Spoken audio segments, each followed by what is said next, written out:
The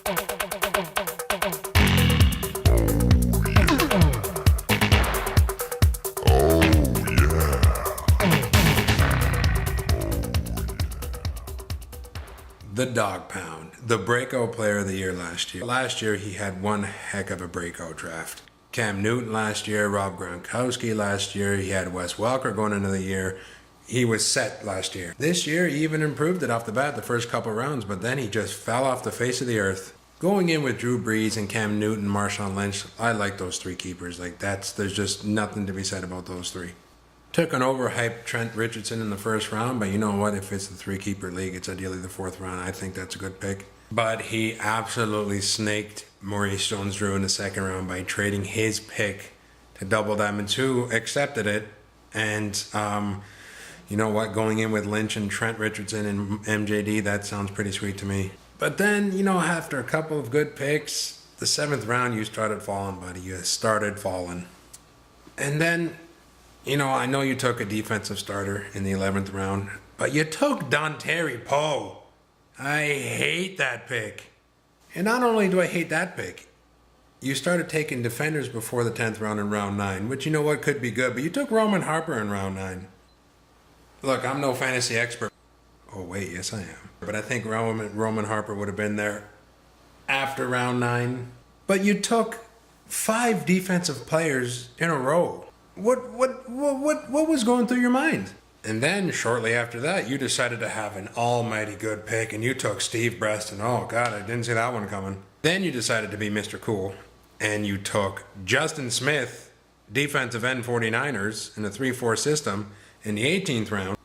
And then you took an absolute fantasy steal in the 20th round. Haloti Ngata.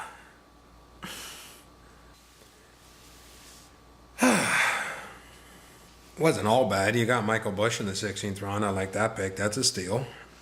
But that's all you got past Jones-Drew. You've got no depth. You've got no depth.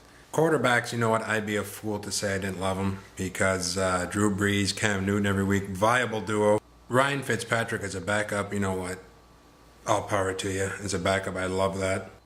So I have no, after seeing what a crappy draft hurts me to say, your quarterbacks are an A+. Running backs, on the other hand, you know what? You still did very well on them. As much as I don't like Marshawn Lynch, he's still a viable option. As much as I don't like Trent Richardson, I think he's going to do well. And as much as I like Maurice Jones-Drew, you got him and you stole him. I have to give you an A on running back.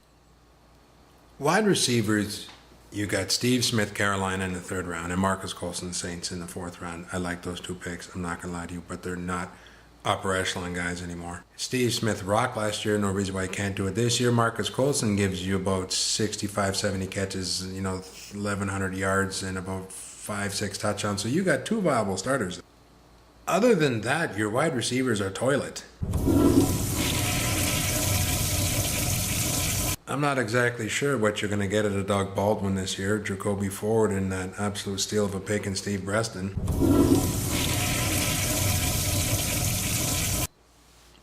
But yeah, those 2 guys, you got two viable starters. Never mind the toilet, you got B on the wide receivers, B. Your tight end is another area of which you didn't show vast improvement over the Rob Gronkowski of last year, if any improvement at all. You drafted Tony Gonzalez, who used to be one of those upper echelon tight ends. Not anymore. You did it even worse. You didn't draft a backup for him. I don't know what you were thinking. This grade is going to be higher than it should be, but your B- grade is because of the consistent play of Gonzalez. Okay, it's the only reason, because he just doesn't miss time. Great quarterbacks, great running backs, moderate wide receivers, moderate tight end. Okay, you know where you really screwed up in this draft? The drafting of the defense. Not that I'm saying there's anything wrong with the players. Yeah, actually I am. There's a ton of things wrong with your players. They're all... But you drafted too many of them. You drafted far too many of them, and you should be dropping all of them and replacing them with new ones. The kicker early hurts too. Look, like I said, defensive players are plug and play, so it doesn't affect your draft that much, okay? It's just how you did it and when you did it and how many you took that really bothered me. Your quarterbacks and running backs are strong. I lowered your draft grade because those defensive players, they're just plug and play.